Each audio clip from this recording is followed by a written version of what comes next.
In this video, you will learn about two very important aspects of vegetable production: marketing, or how farmers actually get paid for the crops they produce, and labor, or how work actually gets done at vegetable farms. You will meet 6 people who are intimately knowledgeable about and experienced with various aspects of marketing and relations with buyers and farm workers. In creating this video, each of these people was given a series of standard general questions as prompts for their sharing with us their insights and experiences. We are taking the perhaps somewhat unusual approach of starting off only our second day of class this quarter with these two topics because they are truly, and in many ways, very important points of departure for the many other things that we'll be considering and learning about later in the quarter. It is perhaps, though, a simple but very important learning point for us all to be aware of and to understand. And that is the primacy of marketing and labor in vegetable production systems. What I'd like you to do now is to take one interview segment at a time, to view it together in your breakout groups, and then, after each segment has finished, first ask yourselves if there are any things that you, from what you've heard, that you're not sure about or you don't understand. Try to come up with a full understanding of what was conveyed. Then, in your groups, I ask you to also come up with a summary list of what you think the main learning points of each segment are. Each of you should take notes yourselves during the showing of the video clips and of our discussions afterwards. By the end of the afternoon, I expect us all to have a better and deeper understanding and appreciation of the importance of marketing and labor in vegetable production. You should strive to leave class this evening with very good insights and familiarity about how vegetable farmers market and get paid for the produce they grow, and also how they get work done at their farms. These are two very important topics. Get ready now to listen carefully and to get started.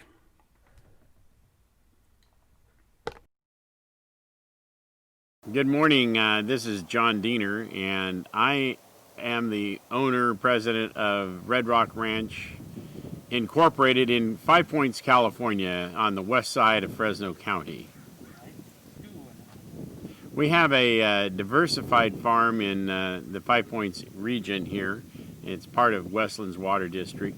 And on that farm, we farm primarily almonds. We have had grapes for the winery as well as raisins, but our main enterprise is growing vegetable processing crops. Those crops might be something like spinach, broccoli, tomatoes, garlic, onions, and cannery tomatoes are the primary processing vegetables that we've harvested over the last 10 years. Red Rock Ranch is probably one of the smaller, medium-sized farms in the region. We have large-scale fields. We have basically 160 acres, which is a half-mile by half-mile square field. These fields lend themselves to large-scale production of tomatoes, onions, and garlic, things that processors need to have to make the products that we have in our society today. Fresno County is where 35% of 40% of the tomato crop in the United States is grown for the cannery business. It happens here because of our climate, but also because of our scale. And without that, we would not have cost-effective food in our stores from the standpoint that at the scale that we have the ability to produce, make a profit on growing tomatoes here, and it has become one of the main crops in the region at this point for open field crops. Okay.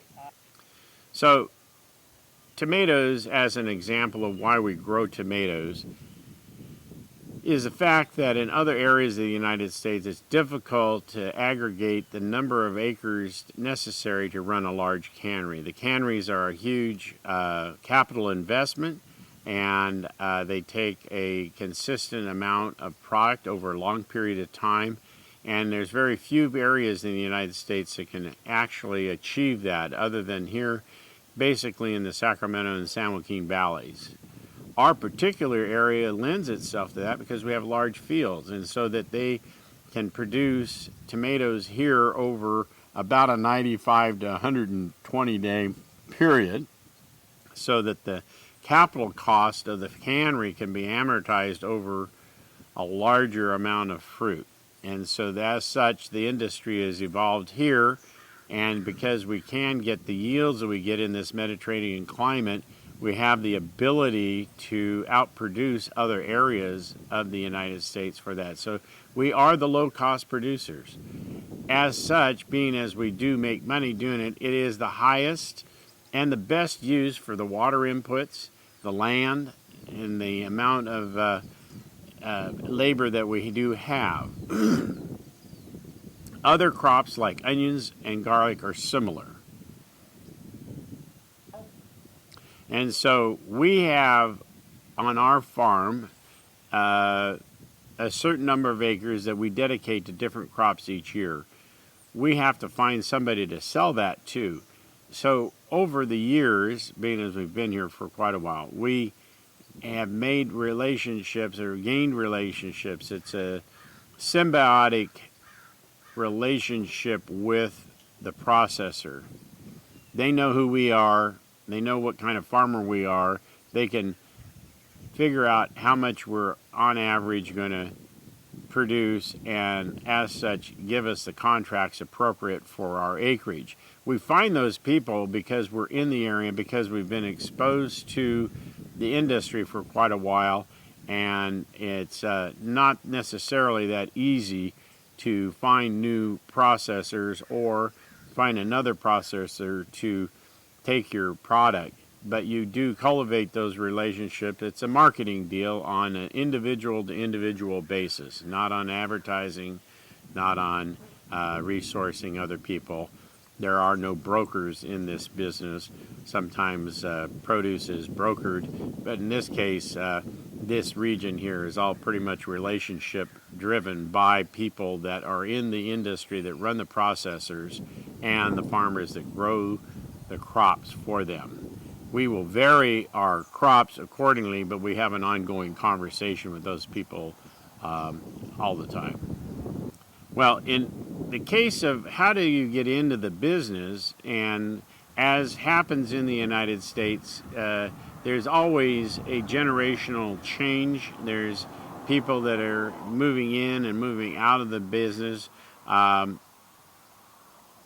A round number on average is about 2% of the land is sold every year in the United States. That's what kind of makes the real estate market for things. A lot of people that I've known that have gotten into the business that have not grown up in it as I did, and my son, who is now working here on the ranch, helping me run the ranch. They basically leased land in an area where they understand the agronomics of how the particular crops they're going to farm are going to farm, and they get started on a moderate scale by leasing land, and then as they make money, buy land. There's a neighbor down the street that has been farming out here on the west side for 5 years, and he and his brother started by leasing some land and have basically grown up into the size of about where we are. While they don't own all the land, they are leasing land, but they have bought a few pieces as they've gone along and transitioned to other crops that are here in this area, like the trees and the all. In in agriculture, it is a capitalistic operation. There is no socialized system. If you belong to a co-op, it is operated on a socialized basis from the fact that everybody's treated the same on the return of what they bring to that co-op as their patronage. As such, you have to make up your mind what kind of return you're going to want to have for the particular crop. There's two components to return on your investment, right? There's the pure natural cash. I put up $100, I get $110 back, and so I've made 10% on my money. That's a typical stock market business look. In agriculture, it's a little bit different. We look at it at that rate, at what would we be able to invest our money in and get that kind of return, let's say a 5 or 10% return pretty consistently and conservatively by buying into a bond or buying into the stock market or whatever. In agriculture, you have to have a better margin than that because the risks are so much higher because you have too many variables. You have variables like rain. You have variables like fires. We're having fires and we're getting smoke damage on wine grapes today. You get problems like it's too hot. Oh, there isn't enough water. All these things are there. Oh, the disease came in. Oh, the variety didn't have resistance to that disease. All these variables are there. So you have to have a higher than normal return on your particular crop that you're growing. If not, you're not going to be able to sustain the shortfalls. In the agriculture, we do have crop insurance, which protects some part of it, but it's only about 50 to 70% of the actual amount of money you invest that you can insure for in the event of some kind of disaster or shortfall in the crop. So how do we decide on what kind of rate of return? We try to do what we call the highest and best use for the water, because the water in our particular environment is the most valuable resource, even more than the money, because it's what you return to the acre foot of water that you apply that you get the best return to what you can get out of the land that you have. That being said, you take the amount of profit over your cash cost. So you may have to buy the components going into a crop. Take tomatoes, for instance. You have to pay for the seed, the plants, the transplanting, all the labor, the fertilizer, all the land work with the tractors to get it ready to go, no matter how you do it, whether it's minimum till, non-till, regular till, it's all the same. It all costs something. So those are what we call the cash costs, the land, taxes, all the assessments you get from the government to have the land. Those are all what have to happen every year for that particular crop. So anything over and above that, then that is what you would consider as part of your return. You divide that number by the number of acre feet. In the case of our tomatoes, we on our budget allocate about 2.5 acre feet of water per acre, and so we take 2.5 acre feet into that profit that we perceive and figure out whether that is going to return more money than something like onions or something like garlic for the processing people. Or do we make a decision and say, are we going to plant the land to almond trees or to pistachio trees? Those questions people have been asking themselves over the last 10 to 15 years. Quite clearly, people have evolved, whether it's in the Sacramento Valley or in the San Joaquin Valley, into permanent nut crops, because those crops are more stable. They have a higher rate of return per acre foot of water than do the open field vegetable crops. The vegetable crops can do well, and they can compete with those crops if everything works out correctly. But as happenstance, the variability is much higher in the vegetable crops than it is in the permanent crops. Okay, we try to maintain a consistent workforce on our farm. They often ask, why, how many people do you have working for you, or how do you get the labor, or whatever. The people that have worked for me for quite a number of years, varying rates at time, but the fact is that people, as with all businesses, sort themselves into what their best talents are. So some guys are tractor drivers, some guys can run crews, some guys can do the mechanic in the shop, do that. We have different people doing different jobs, and for around 3,000 acres, we have about 20 consistent people. We add to those people with casual labor during the summertime, because all of the crops that we use today are all mechanically oriented, so we do not do any crop of hand labor. And so whether it's our raisins that we're harvesting right now with a machine, the almonds, the tomatoes, the onions, the garlic, all being done mechanically. And so as such, we get our labor, we have our indigenous labor force, and we provide them with the normal, what would be considered appropriate, retirement, health insurance, various benefits that you would expect from a regular job. So if a person is interested in agriculture and agriculture production, you have to realize why we grow what we grow here. And it's because it's the highest and best use for this particular land. If I was in Salinas, it might be lettuce. If I was out towards Watsonville, it might be strawberries. The value of those commodities are higher than what we grow. Our environment is not appropriate for growing those kind of crops here all year round as they are there. The land is more valuable because of that. Our land is more valuable than land in the Midwest. If the Midwest could grow tomatoes, there used to be quite a number of canneries in Indiana, Ohio, and Michigan. Now they've evolved here. There's still one cannery left back there, but because their season is shorter, they have more mold and problems from the wet weather. The varieties just don't make the yields back there because of the sunlight, the heat, the time.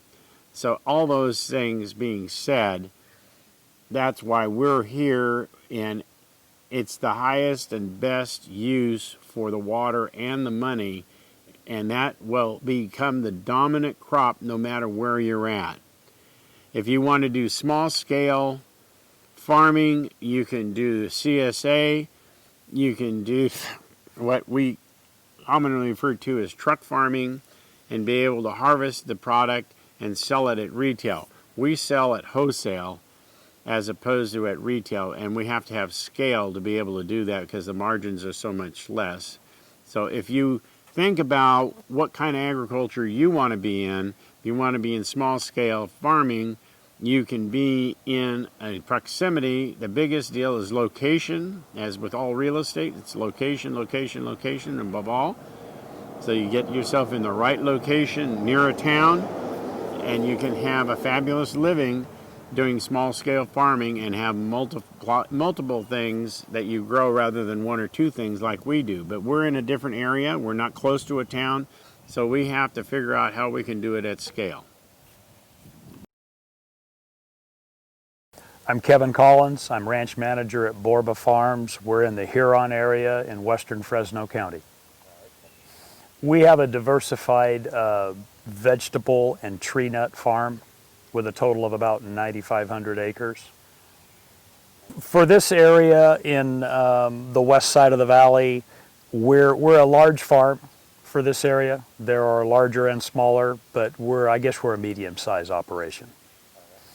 We currently grow about 6,000 acres of processed tomatoes, processed and fresh garlic, fresh market melons, being cantaloupes and honeydews, and lettuce. In deciding what to grow, our decisions, we don't make wide swings in acreages of individual crops, but it's all about profitability. And in our vegetable production, it's about maintaining long-term contractual agreements with processors and packers. The way to develop and maintain long-term relationships with a processor or a shipper of fresh vegetables is by being consistently producing a good quality crop, being able to manage that crop on their behalf. Sometimes it's their money, sometimes it's ours. Being able to procure water and labor to make those things happen. So there's a lot of logistics behind producing and delivering that crop. For us as a producer of vegetables, the grower's part in vegetable production for fresh market has changed over the years. We now contract mainly with shippers of lettuce and melons such that it's their investment in the crop. We're custom farming for them. We're not in the market anymore. And what's driven grower individuals out of the marketplace is the volatility of that. So the shipper is taking the true market risk. Our risk is providing our land and water and people and trying to stay profitable and being paid by the carton or by the acre. But our main interest is having that long-term relationship so that when we go get our financing, we can tell them, yes, we're still dealing with this packer, this processor. In the processed vegetable business, tomatoes and garlic, it is our money, it's our investment. We're paid solely on the yield, but we do not have a market risk, we have a contracted price on those crops. So we've gone from being the risk taker in the marketplace to just the risk taker dealing with Mother Nature and the yields alone. That's very good. All right. So In the lettuce business for us, I guess we consider it a no red ink contract. We cannot lose money. The production costs will all be paid. A management increment will be paid. They take the full risk in the market, but the lettuce business has also transformed into a large part of their crop being contracted on more of a cost plus basis, especially the bulk lettuce that goes to the salad plants. So a lot of the risk has been laid off for the shipper and the grower of those crops.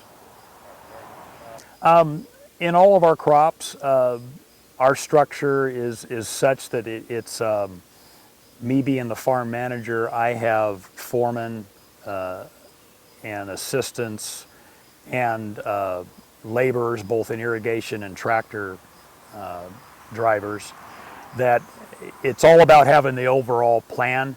In all of these crops, we have a planting schedule that's given us by the buyer, by that packer or shipper. They are involved in the varieties we grow and when to plant and harvest. So we're given that, and then from that point, we take it over and we have to produce a crop.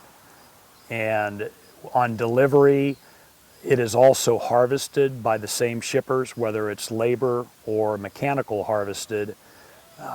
We coordinate with them to come in and have that crop ready on the day or within a week of when it's scheduled to be harvested. To accomplish any of these crops, we work with chemical suppliers and sales. We work with custom applicators. We have companies that transplant tomatoes for us. We deal with labor contractors for probably 2/3 of our seasonal labor force to grow the crop. At harvest time, it's completely labor contractor driven. Our biggest challenge right now is labor, getting a reliable labor source, getting a legal labor source, and we have to work closely with outside contractors to procure that. The labor force today, what we see as the largest change is even as wages go up, we just don't have people looking for work out here anymore. Even 10, but for sure 20 years ago, you had people drive up alongside the field that would stop you or your foreman and ask for work. And it was not a problem getting someone else to put on a crew. Today, even with higher wages, people don't want to do this work. And it's more and more evident that our most reliable source of labor still does come from outside the country, whether that's Mexico, Central America, which a lot of our labor comes from. So what's important to us, immigration reform is a very important issue for the farmers in this area. And without a reliable legal source coming in, which we're working on, we won't continue to do what we're doing. It'll be 14 on January 1 of 2021. We'll be at 15 in 2022, mandated minimum wage. For our farming operation, the H2A program is not essential to us growing the crop. Where it becomes essential is in harvesting that crop. Our lettuce companies that we deal with, which we grow for 4 to 5 of the major shippers in the state, are all starting to utilize H2A labor. It is more expensive than what we will pay currently. They have to, my understanding is, basically have a contract with those workers to come over and provide them with a certain amount of work. There's housing that needs to be provided or paid for. And the melon companies are also going to that. They've utilized it more in Arizona than California, but it's coming in here. Some of the garlic companies are now utilizing H2A in their packing sheds and are moving them into the field operations as well. There's just not enough domestic labor that is willing to do this work. They're there, they're not willing to do it. And that's the reality, and that's how we're dealing with it. In the vegetable business, mechanization of certain parts, like the thinning of lettuce, the weeding of lettuce, is essential to our survival without the labor source. Harvest is another issue because harvests are selective in some of these crops. Mechanical tomato harvest is easy, but when you're trying to pick the right melon and you make 5 to 6 passes through a field, there's no way of doing that. So labor will not go away as an essential part of what we do. It's how do we afford it? How do we pass that cost on to the consumer? And the other challenge for all of us is food safety, the regulations, and we're dealing with those, but it's not an easy thing to do. It's all these costs that keep getting stacked on top of this, and hopefully educating the consumer on why their food costs are going up. I'll say this about the fairness of the farming business and profitability. Anyone who's been in farming for very long does not expect a guaranteed income. That's the nature of farming. We never mind when Mother Nature takes control and we don't make a crop. None of us expect to be rewarded for a lesser crop than we've contracted. What needs to be understood, and it's really by our buyers, our processors and packers, is that we do require a return on our investment. That's really all we ask for when we contract. Getting that word to the consumer to understand why those costs go up is our biggest challenge. We haven't done a very good job at that, and it needs to be improved. I think as a young person that's interested in agriculture, things have changed out here on the farm. We no longer seem to be able to get young people who will work the same as I work as far as the time put in. And I'm over that as far as judging that. I understand that. I have 2 young daughters that are out in that millennial age, and neither one of them intends to work as much as I do to make a living, and they shouldn't have to. Don't be afraid of that, because things are changing in the farming, the uses of technology, and just the realization that someone's not going to work 7 days a week to get this done. It can be done in less time than that. You just can't always teach an old dog new tricks. But it can be done, and you should not be afraid of the work part. There's huge opportunities in agriculture right now for people that are technologically savvy in the water management, food safety areas of it is going to continue to grow, the need for college-educated people coming into our industry.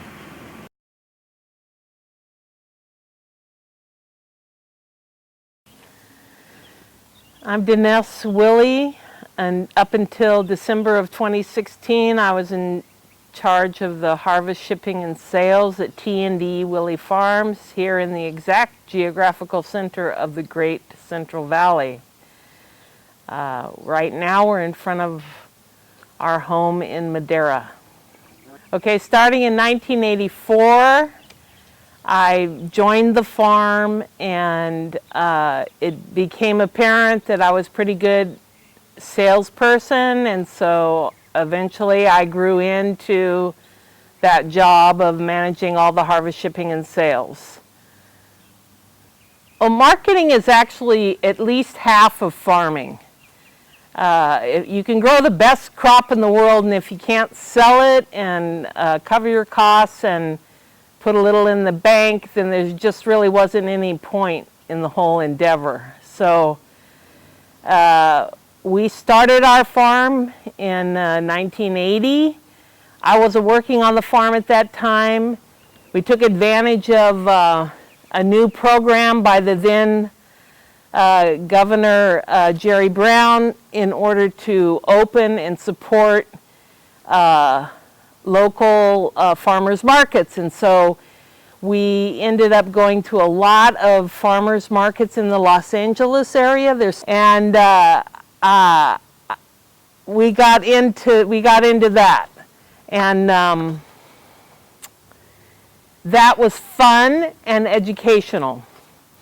And farmers markets are a good opportunity for you to do what I call, I don't really have a name for it, I don't know why I said that, but I think of marketing, I think of sales as really a teaching job. What you're trying to do is teach your buyer why they want to buy your product and over somebody else's. It really is just a teaching job, and I turned out to be good at that and enjoyed it. And so over time, as our marketing morphed into other forms and we got more diverse with the marketing, we were wholesaling. Eventually we had a CSA to replace the farmers markets, and that was really the goal in all of those things, is about educating buyers to appreciate the attributes of your product. Well, in farmers markets, it's direct sales, so you're just face-to-face with the customer. And for small-scale farmers, this is direct retail is critical. It's I think probably the only way that small farmers can stay in business, really. Whether that is through a farmer's market or a CSA model or a farm stand, any of those kind of direct retail, I think is pretty much the way for smaller scale growers to stay in the vegetable business, fruits and vegetables. Okay, so then when you move into wholesaling, it is important to have relationships with people, and this really happens a lot at trade shows. So in the time of COVID, it's pretty challenging to make new contacts in businesses. Also, what I noticed before we retired, because see, I've been retired now for 3.5, almost 4 years, is that the newer buyers want to do everything on the computer. They don't really want to use the telephone. The telephone is where you create relationships, and also where buyers learn about farming. It's an opportunity for growers to explain why they might be gapping on tomatoes because there was a heat spell 3 weeks ago, or just stuff like that a lot of your produce buyers are really ignorant about the farm and about what's going on in the farming, and it's an opportunity for growers to educate their buyers about what's happening on the farm. So that was an important part of us building our reputation and building relationships. Well, Yeah, I mean, really, in the wholesale market, your job is to be on the phone. I mean, the first part of the day.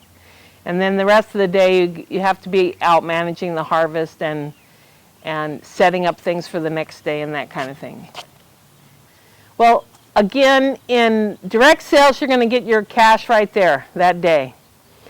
When you're in the wholesale market, for us, all of our sales were FOB sales. That is that there would be a bill of lading that went with the product when the product was loaded on the farm, and then we would invoice at the end of the week. And expect payment within 21 days. There are packer laws that protect you from being abused by buyers. In contract sales, all of that's going to be in the contract. We never really did contract sales because by the time that might have been a benefit to us, we had a well-established reputation and a lot of demand for our product. I mean, basically, we tried to grow about 90% of what I thought we could sell. And then that way, you never overproduce because, I mean, a very famous saying is, no one can ruin a market like farmers. So as soon as somebody decides that a little bit of money can be made on whatever, almonds, for example, then the next thing you know, you got 3 million acres of them. So that was really always our philosophy in terms of the balance of what we grew and the amount of what we grew. Okay, well, since we left the organic market, we started as conventional growers. I should say this: we started as conventional growers in 1980. I was working as an RN and supporting our family while Mr. Willey was running the farm. We grew for a packing shed, and they were actually very reputable. They weren't cheats or anything. But when you go to read the regulations about the governed marketing and who's a broker, who's a shipper, who's a consolidator, all of these are defined terms. And when you go to learn about that and you learn about all of the rules that have been written to govern these kinds of transactions, it becomes very clear that there are a lot of cheaters, and that's why there's so many regulations. So whenever you see a lot of regulations, it's because someone's been a bad operator. This is a conclusion that we drew from that. But anyway, we did deal with very reputable packing houses in the early years, and but what we started to discover was that our boxes would always go on the top of the pallet, so that would be the first thing that the receiver looked at. And we actually used that to our advantage when we started marketing for ourselves on our own, to always have a high quality product. But anyway, in the early 80s, when we were getting started, we saw a little thing on PBS featuring Tom Peters, who wrote with another author In Search of Excellence, and on his own he wrote another book about excellence in business. And one of the things he said that stuck with us and that we always try to pass on to new operators is, no matter how much competition there is in the market, there's always room at the top. And so we always try to place ourselves there at the top end of quality and value. Shelf life and all of those kinds of things are important to your buyer. The ease of working with your product, if everything's uniform in size and in pack, all of those attention to detail that actually make the life of the person who receives the product easier, then they're going to ask for and want your product. Okay, so I think that it's important to separate the use value of the land from ownership of the land, especially when you're getting started farming. We leased property and we weren't able to afford to buy property until 1995. So we farmed for about 14 seasons before, and on a number of different farms. This farm here in Madera was our 4th farm. So we'd farmed 3 different parcels over 14 years and saved all our nickels and dimes until we had significant down payment to buy a farm. And I just got through watching a really great video by some friends of ours who are farming in North Carolina. It's called 10 Mothers Farms, and Jeff, I would invite you to just have a look at their video. It's a really great video. And one of the things that Vera says in the video is that they really wanted to buy land, but now she realizes that it was way better to lease land because they would have bought the wrong place.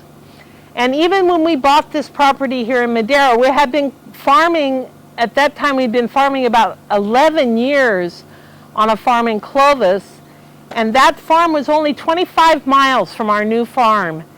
And you cannot believe, even in this same region, as close as we are, and all sharing so much of the climate, how much you know about farming is specific to your place. So it's challenging to move your farm, but it's really, what's really most critical is that you have the use value of the land and that you have protections in place for how long you can stay there, but it's really not that necessary to own the land.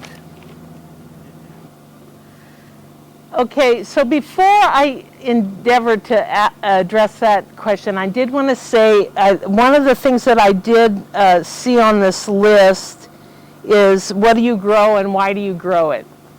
And and it also has to do with financing and how to keep the ball rolling. And we learned the keep the ball rolling method from our mentor who was farming down the road from our very, very first farm on Olive Avenue, Mr. Poe, Mr. Leon Poe, and he had a farm stand. He sold everything at this farm stand. He did sometimes ship stuff to Felix Cohen, who's the produce house in Oakland. But Mr. Poe taught us a lot about how to make the money you make from one crop finance the next crop. And we did have an FHA loan the first year and maybe 2. But once I joined the farm in '84, we became self-financing. Now, a lot of that time, we had those little zero-rate credit cards, and we used that. And then later on, I learned from a business mentor who's also a big farmer in San Diego County that you should get a line of credit from your bank, and you should try to increase that line of credit as the sales in your operation grow. And we did that. We never used that line of credit until the very, very end of our operation. But it's really good to have a line of credit. It's only going to cost you about $650 or $850 to renew that line of credit every year, and try to keep bumping it up. We eventually had a line of credit of $300,000 and on $3 million in sales. So that's basically gives you the hard numbers there of what to expect. In the early years, we did use credit cards to finance our spring planting and stuff like that, and we would pay one off with the next one, so that we never had to pay any interest. But after a while, juggling about 15 credit cards is bothersome. Now, to get to your other question about labor. Okay, so I have to say that in the days that we farmed, the availability and quality of immigrant labor was luxuriant. And it is not that way now. The anti-immigrant sentiment and having a hard border instead of a porous border has meant that we have an aging immigrant workforce here, and and it's hard work. It's hard physical work, farming. So that I think is a great challenge facing young people getting into it today. That again is why I encourage you to watch this video of our friends at Tin Mothers Farms, because they do all the work themselves. And but sometimes they have like planting parties where they have their CSA members come out and help them plant a big planting of something. But really they're pretty much transplanting stuff most weeks of the year. And really what we were able to do over time was to sort of finesse a situation in which we were harvesting stuff 52 weeks a year. We had year-round work. At the end of our operation, we had 50 full-time year-round employees and bonus program. We offered health care, but a lot of people did not want to participate in that, or they had Medi-Cal, and vacation pay and that kind of stuff. So you can start to do those kinds of things for people when you have a highly trained, highly skilled permanent workforce. Okay. Oh, there's one other resource that I want to mention. An important thing in deciding what to grow and also in deciding where to set your prices. In the early days, when we were farming conventionally in the early 80s, we would use a service called the USDA Market News. It's now all online. In those days, it was a printed thing that they mailed to you. And there's a tremendous resource at this website, at the USDA website. There's all the rules and regulations for how to size potatoes, all kinds of stuff like that that as an ignorant young farmer you might not know. And but also they have terminal market reports for each market near where you might be farming. Now these are all conventional prices, so if you're in the organic marketplace you want to put like a 30 or 35% markup on those, or try to get that. Though I have to say, with the move of large-scale buyers like Costco and Walmart into the organic marketplace, prices have been steadily dropping for about 5 years, to where there's very little margin above and beyond the conventional market. In fact, I recently heard from a person that does sales for other growers that prices are just now starting to approach 2016 levels again, now that it's a pandemic and people are eating more food at home. So it's a good thing to know the market, and then this will also give you ideas about what you want to grow. For example, this is how Mr. Willey picked out that we should grow red cabbage instead of green cabbage, because the red cabbage market is really steady and the green cabbage market has big fluctuations in it. And so if you don't time your harvest exactly right and get cooperation from the weather, then you could be in a downward market. Zucchini is a crop like that. The squash that we grew a true yellow crookneck, which is a delicate summer squash, for shipping market, but it doesn't have the volatility of zucchini. And there's things like that that you'll pick up by looking at the market news service. So that's another resource that I recommend.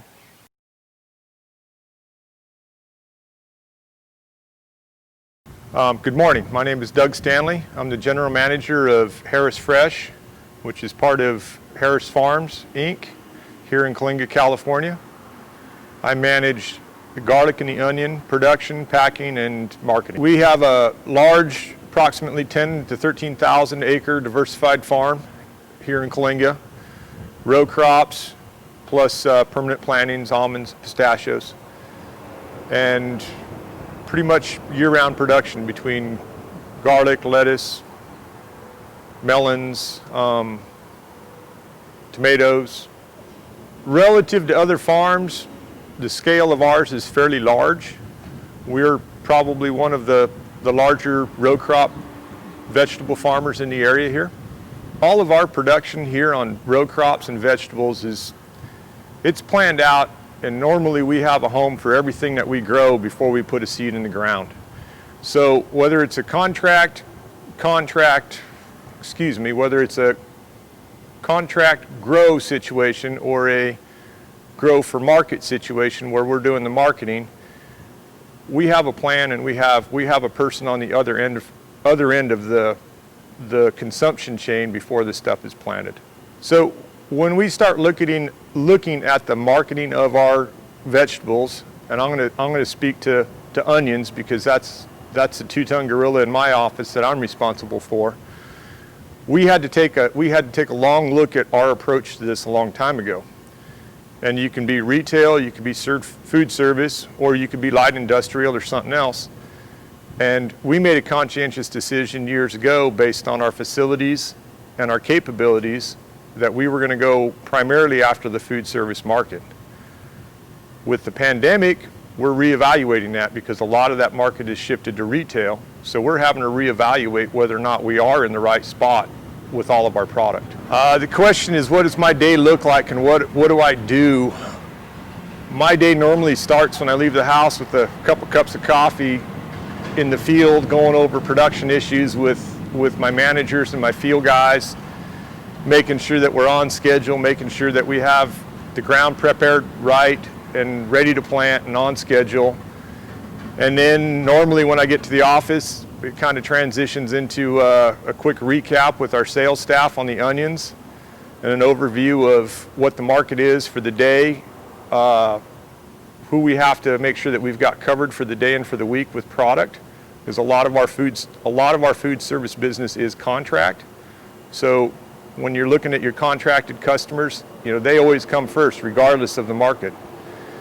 And then it just transfers later in the day probably to more of the boring empirical accounting and analyzing, and there's a lot of that goes on between myself and our controller. Oh, great question. How do we get paid here? The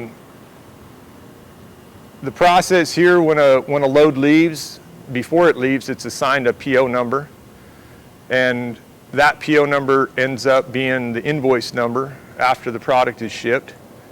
So the sale's never final till you get the check in the mail. So a lot of our business has transitioned from a hard invoice that traditionally would have gone into the U.S. mail. A lot of companies now have gone to digital portals and platforms to where we invoice them digitally, and we receive a lot of that money. Not only do we still pick up checks at the post office, but a lot of our accounts receivable now come in via ACH or payment portals, platforms that are set up for produce. The question just raised was, how does all this happen? How does it get done? What's here at Harris Fresh has taken 17 to 20 years to build. So number one, it takes time. You don't start off with a 1,000-acre program and expect to sell that overnight or in a year. We started off with about a 350 to 400-acre onion program, and that was back in 1993. And today we are sitting at about 1,200 to 1,300 acres of onions. And it takes a lot of time, but it takes good people. You're only as good as the employees that are working for you. So you find good people and you take care of them, you respect them, but you put them where they excel. And you've got to have the right employees in the right spot. And you may have the right employee, but you have them in the wrong spot. So sometimes you have to back up and look at that person's capabilities and realize, you know what? That guy's not a tractor foreman, he's a packing line foreman, and you may just have him in the wrong place. So you got to be able to look at that and evaluate people and put them where they're going to excel and be happy. Okay, future changes for how vegetables are grown. I think the vegetable industry's got some volatile times ahead of it. If you're growing a very highly perishable product, you're probably going to have some market insulation from offshore products because the time that it takes to transport into the U.S. But generally, if you are on those very perishable products, they're very risky too. So that's a catch-22 situation, having protection from foreign imports. I think you're going to see a lot of bigger moves to mechanization. We're making those moves here. but they're not without some pain and some learning. And I think the other biggest thing is regulatory burdens just continue to excel. And if you're not able to flex and move with those and adapt to them, you're going to perish fast. The question just asked was how do we maintain accounts or get accounts? Over the years, we've targeted customers that we feel we're like-minded with. We've seen them for other people, working for other people, buying from other people. You see them on the street, you see them advertising on TV. Maybe you go into a restaurant and you like the way that restaurant runs and the way it treats their people and the way it treats their customers. We'll single out a customer like that, and then we don't try to hard sell. We just, every year we keep checking in, and eventually you get that one order. The most important thing is after you have the first order, you've got to follow it up with every order behind it, consistently, timely, and with good product. Your customer's going to remember the last order. So if you give them bad quality or bad product or gouge them on the price, that's the first thing that they're going to remember when they get ready to order the next round or the next truckload of produce. Thoughts and considerations for the next generation of produce farmers, marketers. The marketplace is changing really, really quick right now. The traditional stop and shop, go to your local grocery store, it's never going to go away, but it's diminished. Food box programs, pre-prepared home meals is probably one of the fastest growing segments of the produce market. And you're starting to see a lot of the small 7-Eleven quick shop type of convenience stores are now starting to stock produce. Not a large variety, but bananas, onions, potatoes, a few tomatoes, you know, the bare essentials. And the online sector of it is going to be bigger and bigger as far as retail and home consumption. So I think the next generation really has to be kind of the millennial and have that platform. But I think you can get lost in the weeds on that too real easy, because farming and produce is always going to have something of a personal relationship to it and a face-to-face. So you really have to be able to cross over and know how to do both and know where to plug those in at the appropriate time and appropriate place, because sometimes a phone call is necessary and sometimes a face-to-face meeting is still the best way to handle a problem. Joe Coelho, I'm a partner in Terra Linda Farms. We're in Riverdale, California. We're diversified in nut crops, vegetables, row crops, livestock. I think we're on the large size, one of the bigger ranches around. Processing tomatoes, cantaloupes, honeydews, fresh market onions, and that's it for now. We've been successful at it, and our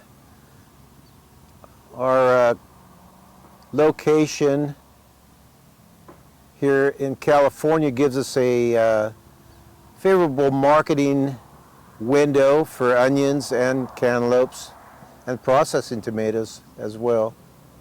We have a long open growing season during the summer and into the fall, and we don't get a lot of the fungal diseases you might get in some of the other areas.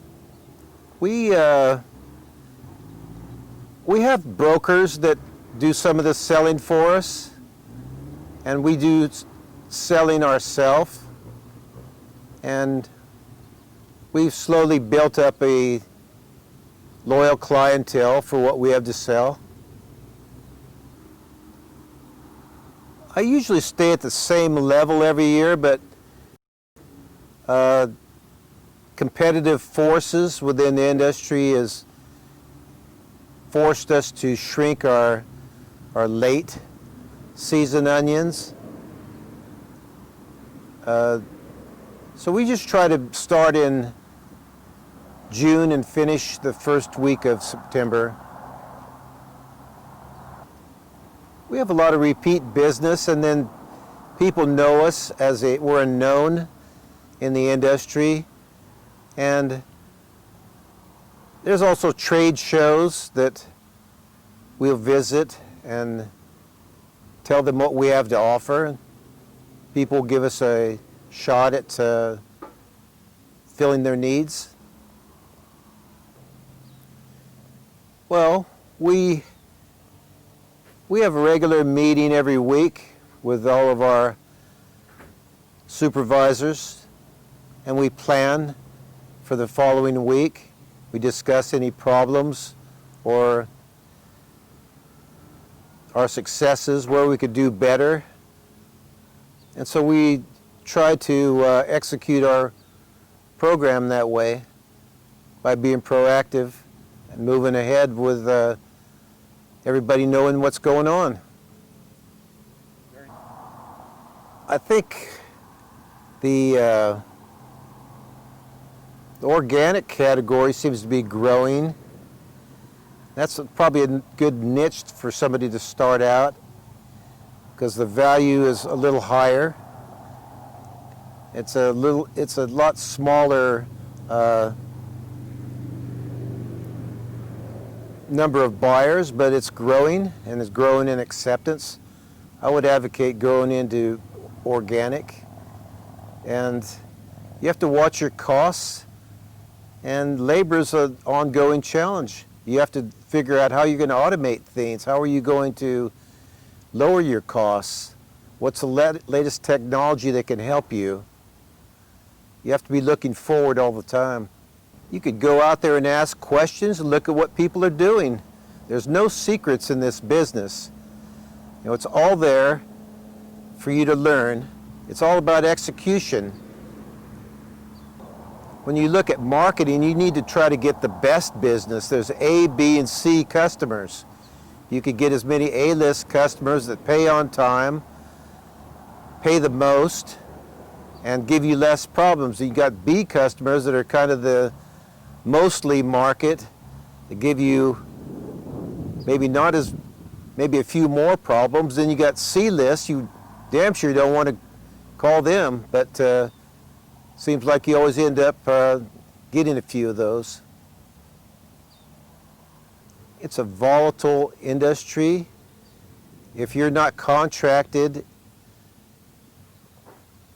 you take a market risk, but I've always felt that the market risk is worth taking, because you could make so much more in an up market. But it's good to have a balance of a few contracts, but be mostly open, in my opinion. There's guys that look at it differently. But I see the consolidation in the retail level being really adverse to making a dollar. These retailers control what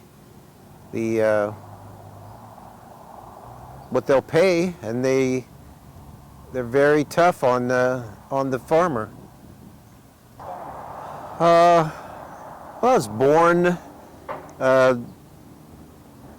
in a farming family, and as soon as they could kick me out of bed, I was out there doing it, feeding calves or doing whatever there is to do. So it's been natural to do that. I've been growing onions for 30 years. And you just have to always strive to be moving forward and improving your quality and your productivity on your farm.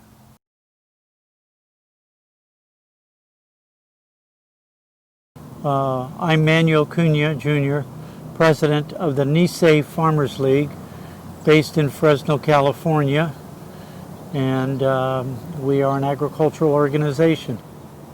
Well, first I was raised on a farm up near Vacaville, California, on a dairy, and went to school and graduated from Cal Poly St. Louis, with a degree in education, agricultural, and taught high school agriculture, taught at Cal Poly, and also taught at a junior college in agriculture, and then got recruited to do the 1986 immigration program called IRCA, Immigration Reform and Control Act of 86, and then did that for 3 years, and in the Denesse Farmers League, which formed the Denesse Legalization Center, and became the vice president of the Denesse Farmers League in 1990, and then in 1995 became the president, and from that point on, and even in 90,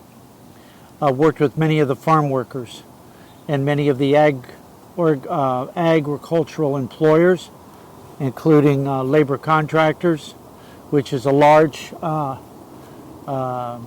employment group, and growers and packers, and a lot of it dealing with labor. Well, farm workers is a very special group of people. They work with our farmers. They're the ones that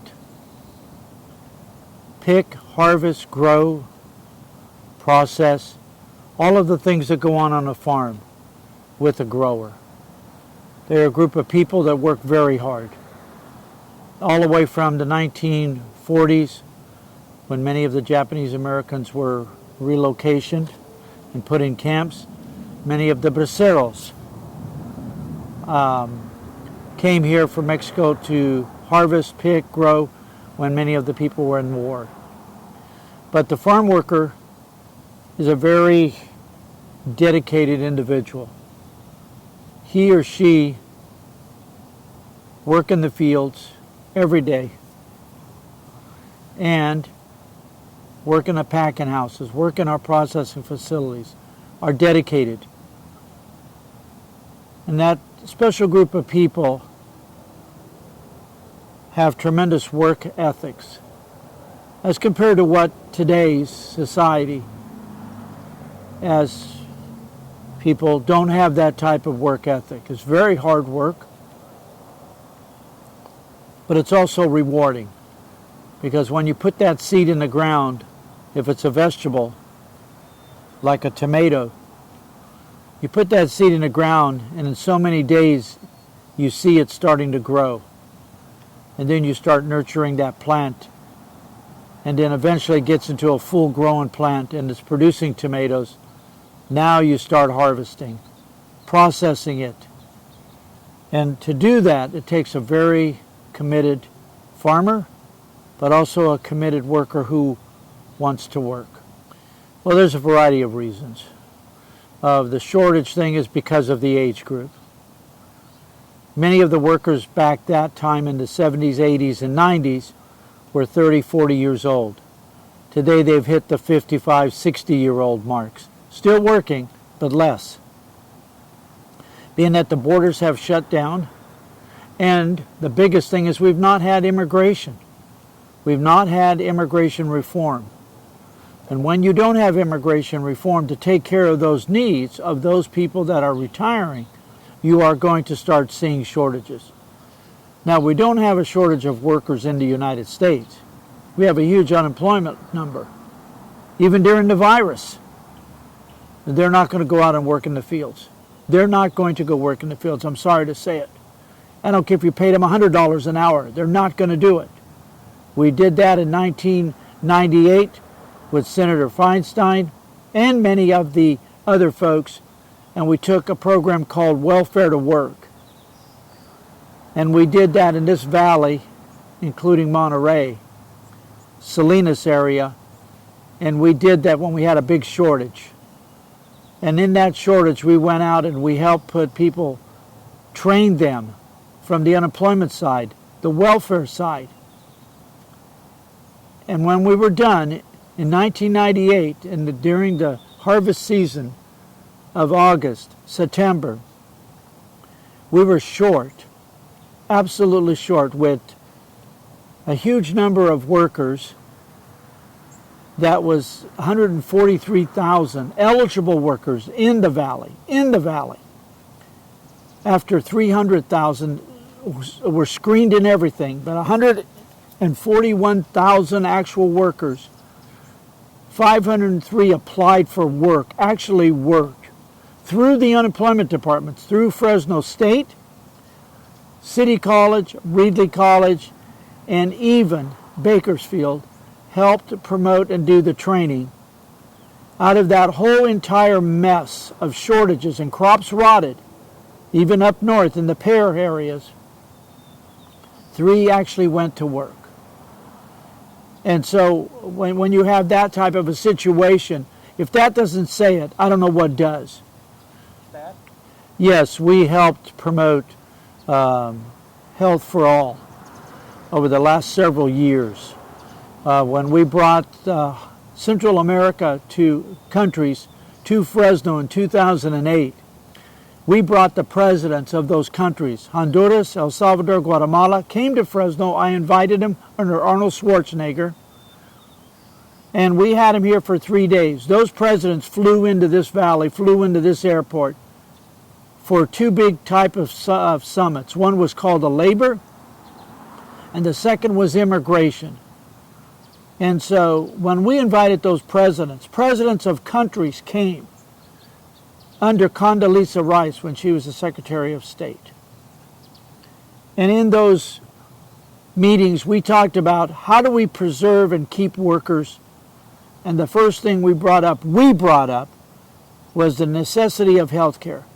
So if we're going to have workers come in here either under an H-2A or under other immigration programs, we need to make sure that those workers come here that are healthy first.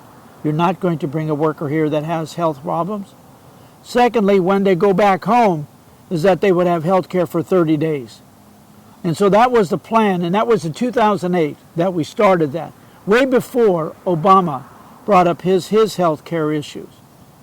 So we've had the concern for health care for workers, and even today.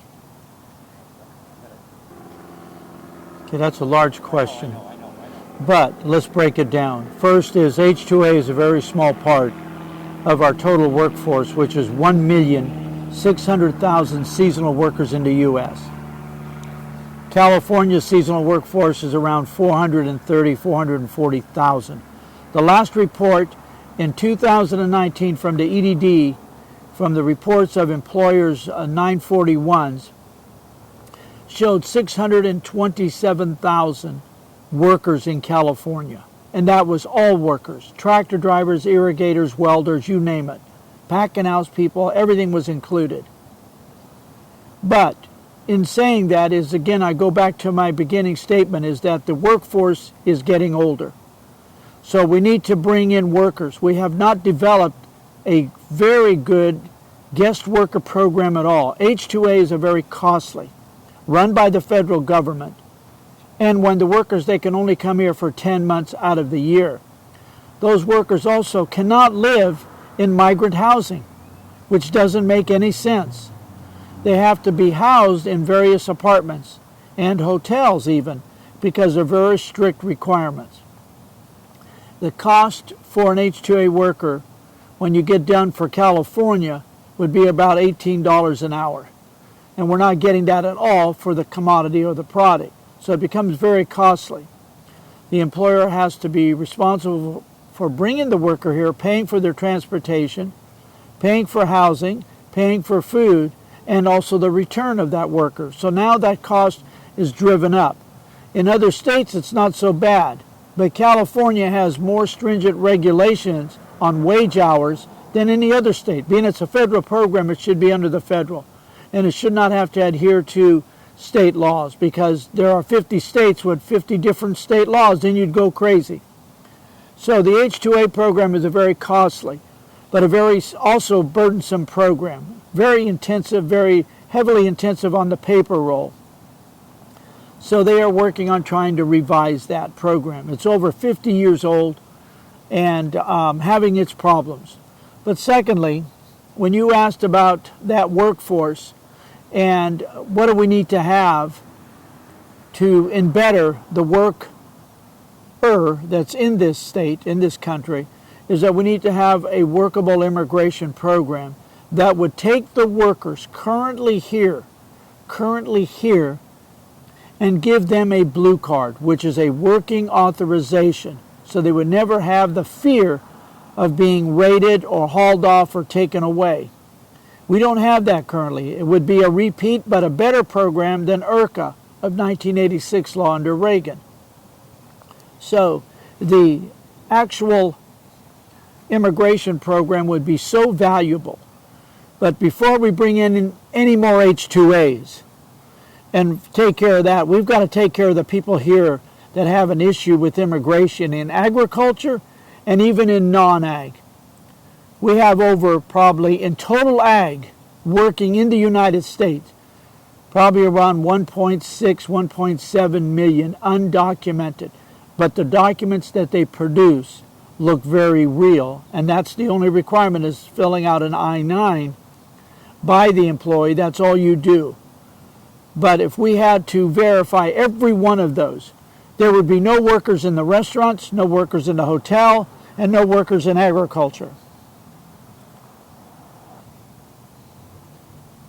Today, the worker has more protections on the workplace. They address more of the safety requirements than ever before, even from the standpoint of your question about health care and what is provided and not provided and how.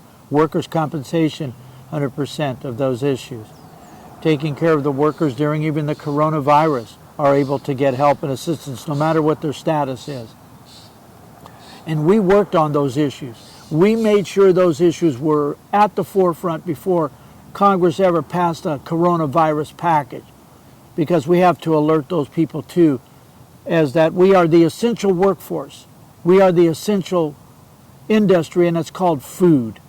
Without the farmer and the farm worker, there would be no United States or many other countries today. We would have a disaster. So the conditions, though, for farm workers has improved. There are some rogues out there in any industry, just like we have rogues in schools. We have rogues in the military, in the colleges even. So when you have that, you're always going to have that. But that's not the majority of the people working. Agricultural growers care very, very much about their workforce and about their workers and their families. The small farmer in California is gone. And that's caused by the regulatory agencies. The legislature of this state has no respect for the farmer or the farm workers. They make it sound that they care and all that and they want small farmers. But I will tell you this, Mr. Mitchell. The farmers today have close to 92 regulatory agencies that they need to work with. Everything from the city to the county to the feds to foreign countries that they've got to deal with every day. And California is the largest. Our farmers are trying to get out of this state because they cannot afford to work here, to grow products, to do anything because of the regulations are so bad, and you have an unfair market ability in other states and other countries even. So if somebody thinks they're going to go be a farmer in this state, only way is you must be into the marriage of the family. And for your people in 13 years or 20, 30, whatever it is, the small farmer is gone and the corporate farmer is here. You will not see a 100-acre farmer, 200-acre farmer in 10 years.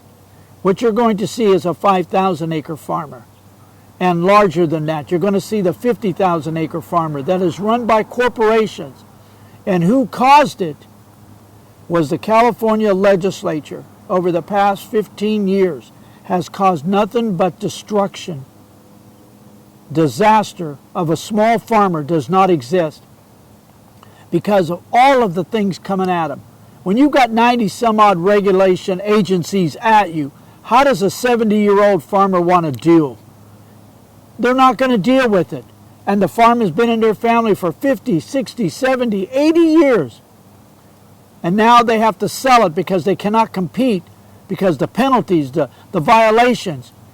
We are a state of nothing but regulatory and a state of violations. And we have no respect for the food chain. Everybody think they get up in the morning, they open the refrigerator, there it is. They open the cupboard, there it is. One of these days, they're going to open up the refrigerator and they're going to find that it's not from the United States anymore. It's from foreign countries. And we've got a glimpse of what's happened with the coronavirus coming from one country.